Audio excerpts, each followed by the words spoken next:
guys! Good day! Ito po yung first day of my workout. So, ang aking fitness journey, tingnan nyo naman ang aking mga bilbil. Lahat na mga bilbil sa leeg, sa braso, di ba? Ang laki-laki.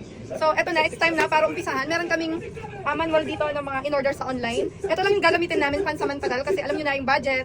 Tapos, una, kikiluhin muna namin yung aking kilo. Gamit ito. Magkikilo muna ako. Dahil pero mga isang phone. Guys, ito. Patunay guys ha, patunay na, alam nyo na, yung bilbil ko grabe. Ayan. Kiluhin muna natin ang aking kilo para naman lahat naka-document kung totoong papayat ako dito. Araw-arawin ko kasi talaga to guys. So ito na. Nasa tindahan lang kami guys. Ang bigat ko. Picturein na natin or ayan yung kilo ko. 56.45 as of today. 56.45. Bigat ha, ulitin ko last na. 56.45. Ayun, pinicturean ko na rin para ano, may proof ako guys. Ayun na talaga. Tapos, dad paso yung tape measure. Magpapasukat din ako kay daddy sa aking mga sukat na katawan, yung body measurement ko.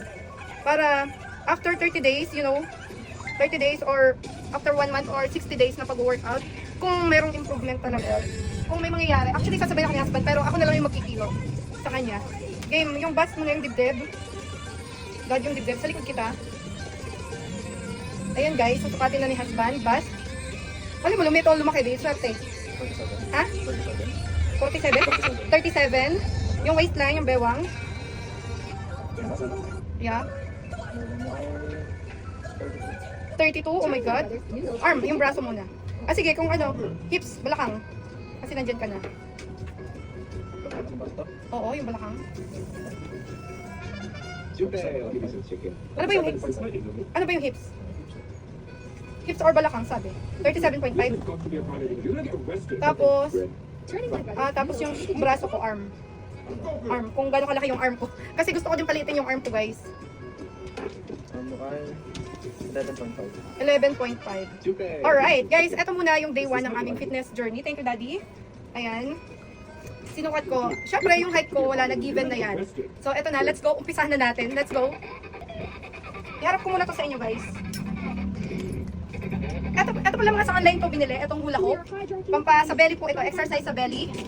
Ang ingay. Ang TV. Tapos, ito yung sa arm naman. So, unahin muna natin yung sa belly. Ito lahat ko sa belly.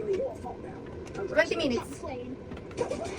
So, 6:54 na. Siguro mga 7:50 na ako titigil. Mga ganyan. Ito tuloy-tuloy natin. Mga ano lang. Smooth lang yung ganito. Hindi naman ako nagmamadali. Kasi maya-maya pa naman kami magbubukas sa store. Tapos uwi pa ako sa bahay para maligo. Dito na lang talaga kasi maliit lang yung house namin kaya dito na lang talaga ako nag-workout. Nagamit ko din tong manual ano namin, workout. Yan, ganyan lang siya. So 20 minutes lang to. Araw-araw kahit 20 minutes lang ganito. Parang tumatakbo na din ako kasi puro ako plano na magja-jogging, ganyan, puro plano. Ay wala naman nangyayari. So sabi ni husband, orderan na lang kita ng indoor para at least pagpawisan. Diba? Bongga yan. Nakakatulong to para maging healthy kami. Hindi lang ako, hindi lang si husband, pati yung mga kids namin nandito. Dito din sa tindahan. So, syempre, importante to. Day 1 ko ito, tandaan nyo. Nagpasukat na ako ng bewang at kilo. Diba? Dati lang yung kilo ko, dad. Nandyan sa ano mo, gallery. 56.45 ako ngayon. So, ang gogoling natin, kahit mga 2 kilos lang muna. Kahit 2 months, 60 days. 56.45. So, mga at least mag-54 ako hanggang April or hanggang March 30. Araw-araw to ganito. Tapos, babawasan ko na rin yung rice. Kaya lang parang every time na may ano kami PKS sa pag-ahente ko, may mga pakain. May fast food talagang nakakataba. So, ewan ko na lang talaga kung matupad yung pagdadayat ko. Pero araw-araw may ganito na dito sa tindahan namin. Kahit sobrang busy ako dito, pagkakahera, pag-edit namin ni husband sa content, at sa pagsasagot ng inquiries ng client. Ayun, masaya na kasi pag break time, ganito, pag sumasakit sa yung likod, exercise lang. Pwede siyang sabayan na ito guys, wait lang. Pag sanay na ako guys, medyo bibilisan ko na yung pag ganito. Ayan na, bibilisan ko na siya. Dandanin mo ng TV anak. Ito kasi dito yun eh, itong red. Dito yan sa ano, lahat ito pang belly guys. Kasi yung ano ko talaga dito, belly. Belly problem. Pwede siyang ganito.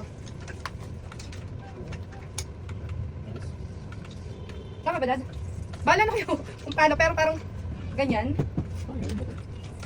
Hinahapon na kaagad guys. Day 1 pa lang to guys. Sabi ng husband ko, parang hinihingal ka na. Legit. Kasi wala eh. After pandemic, nung pandemic nakapag-jogging pa kami. Bago mag-pandemic pala. Nung pandemic, pagkitas noon, hindi na kasi laging nasa loob ng bahay. Tapos, busy na sa paghanap buhay, para sa pamilya. Wala na talagang time jogging-jogging. Tapos pag umaga naman, gustuin man namin parang pagod na pagod pa rin kami, mas ginusto na lang namin matulog. So, ito na muna. Ito na muna sa belly na muna.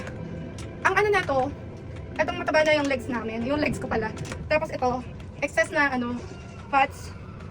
Pag nagpapans kasi ako, talagang umaapaw na siya yung bilbil ko. So sana mawala na to. Lumiit na siya. Pagod na ako. Sabi ko 7:15, 6:58 pa lang, isang minuto pa lang. Nakakapagod. Parang okay na yung 15 minutes. 3 minutes na lang, or 5 minutes lang. Kasi baka naman tayo mabigla. Kasi araw-araw naman to eh. Kahit 20 minutes a day sa lahat ng to, matry ko. 5 minutes sa ganito, 5 minutes sa pag-hula-hoop. Ayan. Ayun, 1 minute na lang. Pagod na ako. Legit pinagpapawisan na ako. Pagpasensyahan ninyo na itong store namin. Nandito kasi yung mga toy ng anak ko. At small lang din itong store namin. Pero at least, thank you talaga sa husband ko. Kasi, meron na kaming ganito. At meron, mamaya, mabigat kasi siya.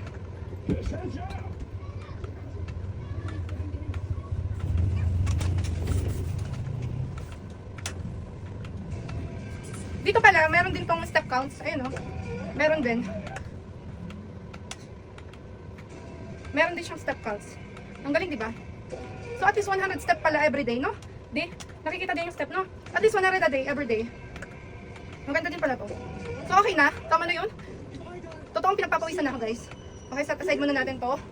Try naman natin tong rest muna tayo. Ilang minuto, mga 10 seconds.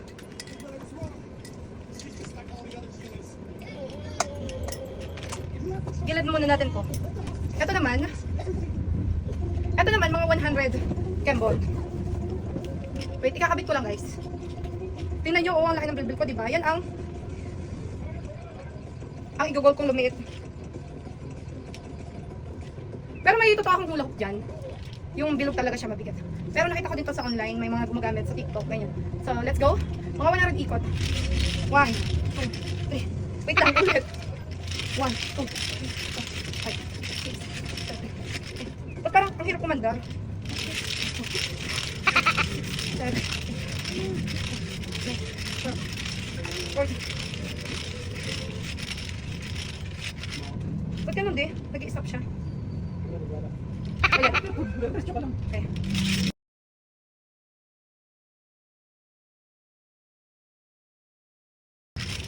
40 lang.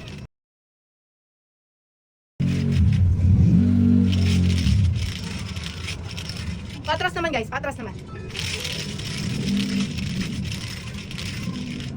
Pabante naman.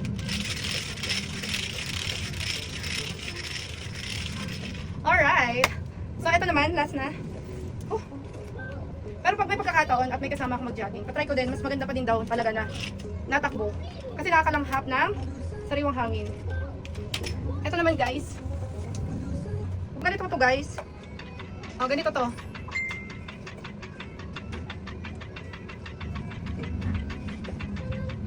Medyo madulas pala naka-medyas. Next time mag-shoes ako. Shoes pala dapat dito kasi baka madisgrasya.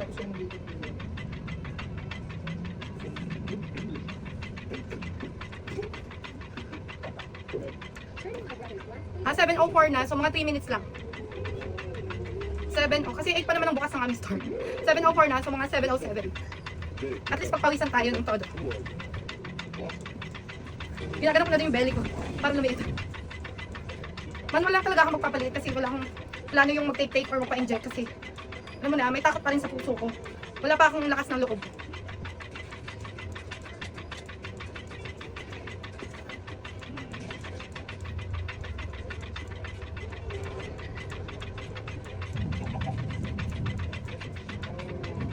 Pwede sa ganito yung pa.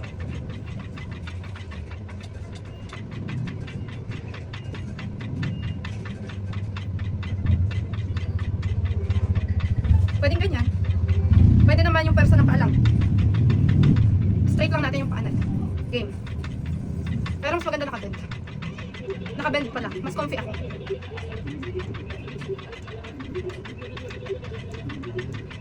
So yun lang muna guys ang aking day 1 workout. Siyempre, yung day 2 natin, hindi na ako magaganito kasi kukulangin ako sa oras. Nag-outfit na ako ganito kasi pang day 1. At nagpasukat ako kay husband ng aking body measurement, ang aking kilo. So yun lang, sana samahan mo ko or samahan niyo ako everyday sa aking fitness journey na lagi kong i-update kung totoong kaya ako nitong from 56 down to 54 within 60 days, no? Gusto ko sana magsumba din eh. Pero yun lang muna, thank you for watching. Yun lang, bye!